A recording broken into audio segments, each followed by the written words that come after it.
Angela Merkel and Emmanuel Macron's divisions over Brexit highlight a much bigger problem for the future of the European Union, a political commentator has suggested.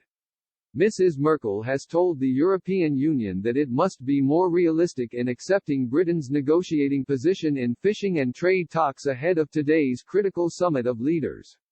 The German Chancellor said Brussels had to accept that any deal must be in the interests of the UK and the EU. Her comments came as British sources blamed EU divisions and saber-rattling from France for the missing of a deadline to find agreement this week.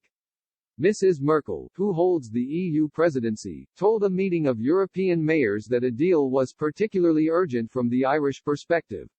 She said, "We are going to continue to stand together in these withdrawal talks.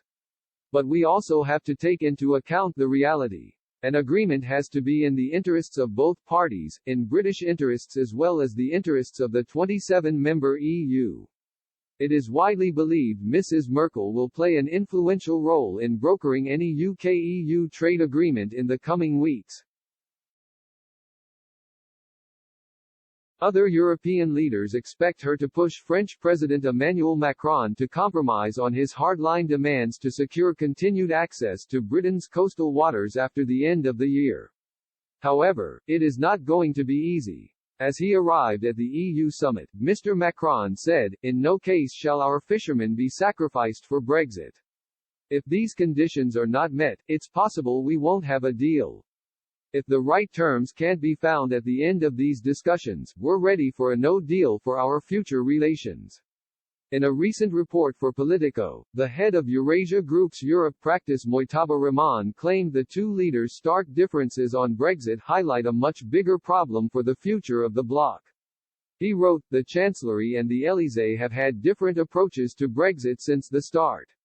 Perhaps surprisingly, Berlin has been the one to constantly fret about the strategic and geopolitical consequences of the UK's departure, which it sees as a big loss for Germany and the EU.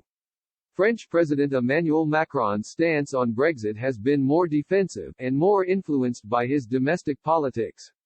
Facing competitive elections to the European Parliament in 2019, Macron was of the view that the three credible outcomes from divorce negotiations, an inferior deal, no deal, or a referendum and reversal, would all help him in his contest against Marine Le Pen. Each would nicely demonstrate the cost, or difficulty, of leaving the EU.